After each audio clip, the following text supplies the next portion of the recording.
Good morning everyone, welcome back to my channel to a new blog. আশা করি তোমরা সকলেই ভালো আছো আর আমিও ভালো আছি। বেশ কিছুদিন পরে আবার চলে এসেছি। এটা গতকালের ভিডিও। সেদিন আমরা সকালবেলায় সবাই খুব তাড়াতাড়ি তৈরি হয়ে গিয়েছিলাম গ্রামের বাড়িতে। গ্রামের বাড়িতে আমাদের মা শীতলা দেবীর পুজো রয়েছে। তোমরা যারা আমার ভিডিও ফলো করো তারা হয়তো দেখে থাকবে, অনেক দিন আগে তোমাদের ওই মন্দিরে আমরা নিয়ে গিয়েছিলাম, সেখানে পুজো ছিল। তো এখন যাচ্ছি জয়পুর, জঙ্গলের উপর দিয়ে যাচ্ছি। তো বেশ কিছু দিনের বৃষ্টিপাতের ফলে বেশ সবুজ হয়ে উঠেছে চারিদিক, আবার আস্তে আস্তে ধীরে ধীরে নতুন প্রাণ ফিরে পাচ্ছে অরণ্য। তো যেতে যেতে আমরা এখন জয়পুরে নেমেছি, একটা মালার দোকানে চলে এসেছি মালা কেনার জন্য। যদিও আগের দিন আমি মালা কিনে রেখেছিলাম, কিন্তু আসার সময় তাড়াহুড়োর জন্য ভুলে গিয়েছিলাম, তো নেওয়া হয়ে গেছে মালা। আর এখানে বাবাও চলে এসছে মিষ্টির দোকান থেকে মিষ্টি কিনে। এরপরে আমরা একেবারে চলে যাব মন্দিরে, গিয়ে তোমাদের সাথে আবার দেখা হচ্ছে।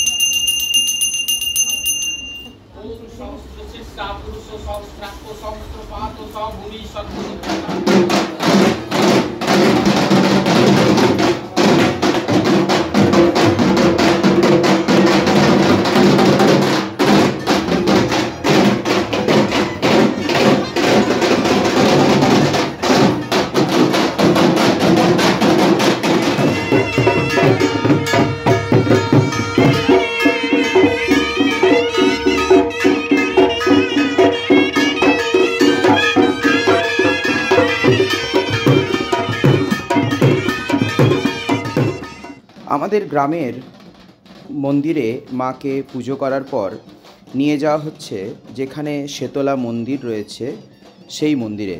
সেখানে মা সেই দিন পুজো হবে এবং তার পরের দিনে তিনি আবার আমাদের গ্রামের যে মন্দির সেই মন্দিরে ফিরে আসবেন।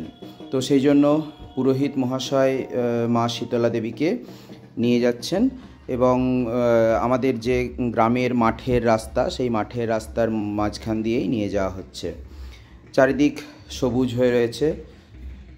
এখন চলছে মাছ ভাজা।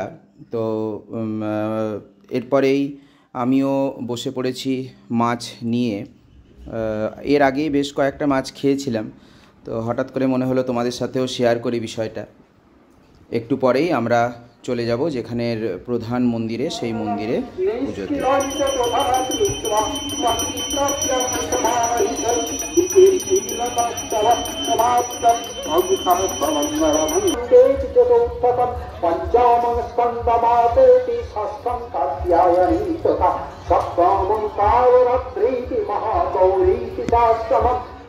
মন্দির থেকে ফিরে চলে এসেছি এবং বসে পড়েছি খাবার খেতে। আমিও বাবা বসে পড়েছি।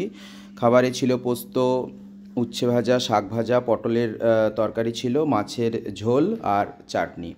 খাওয়া দাওয়া কমপ্লিট হয়ে গেছে। রেস্ট নিয়ে আমরা বেরিয়ে পড়েছি আবার বাড়ির উদ্দেশ্যে। যদি তোমাদের ভিডিওটি ভালো লাগে তাহলে লাইক করবে আর আমার পাশে থাকবে। সকলকে ধন্যবাদ। আবার দেখা হচ্ছে অন্য একটি ভিডিওতে।